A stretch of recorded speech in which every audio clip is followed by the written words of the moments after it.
Our discussion today is freedom versus liberty. I'm taking it out of Galatians chapter 2, verse 4. The sons of liberty, the liberty tree, the liberty bell, the statue of liberty. Liberty, liberty, liberty. Our founding fathers were enamored with the idea of liberty. But why? To them it was a sacred trust, a precious possession, a privilege to be stewarded, and a right they would be responsible to give an answer for. Liberty meant everything to them. It was something worth fighting for, and yes, even dying for. It was far more valuable than mere freedom. Don't they largely mean the same thing? They are indeed synonyms, and yes, given their interchangeability in language, in many respects they often refer to the same general concept. But in the minds of many of our founders, there was an important distinction. Freedom is defined as independence, the license to do as one wants, the permission to do as you please.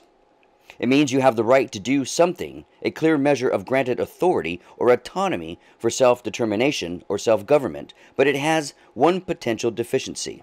It can also be narrowly defined as only having the permission to do it. Permission is necessarily granted by someone, which means freedom can be revoked by that someone. While to some it may seem like an unnecessary splitting of hairs, liberty, while meaning much of the same thing, carries with it one particular irrevocable nuance of profound implication. It has everything to do with the source.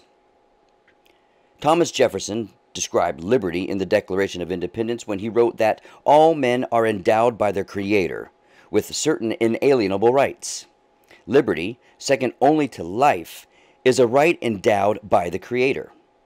It is a part of you, just as your mind, will, emotions, and spirit. It cannot be revoked.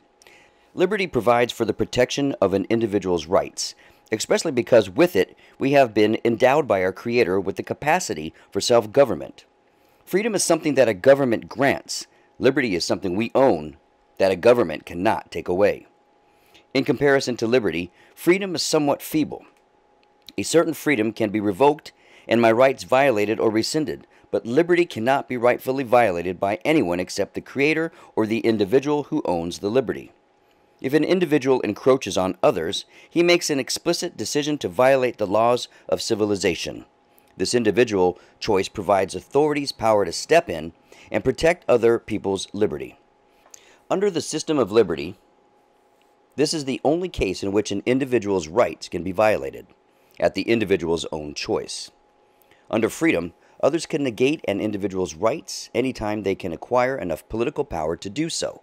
It is called majority rule, and with it you can vote someone else's freedom out of existence, but not so with liberty, because that is an endowed right from our Creator. America's founders understood this, and that is why they demanded liberty as opposed to simple freedom under a government.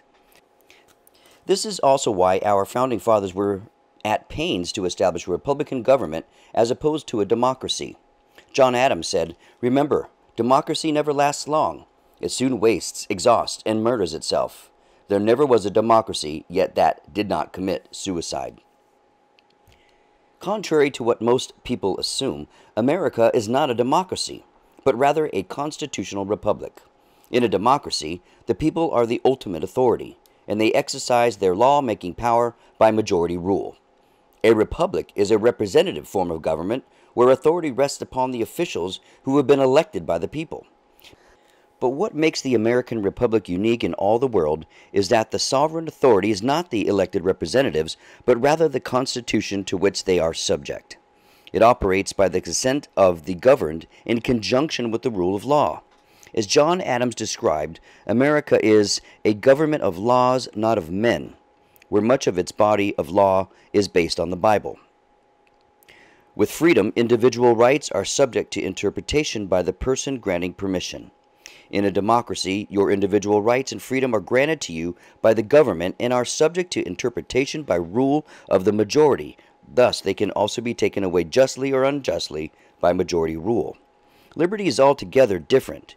It is one of the inalienable rights granted to us by God and protected in our republic by our Constitution, and thus can never be rightfully taken away, even by a despotic government or unjust majority.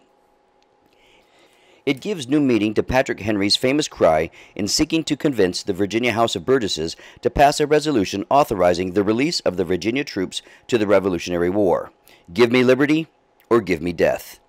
And Benjamin Franklin said, democracy is two wolves and a lamb voting on what to have for lunch. Liberty is a well-armed lamb contesting the vote.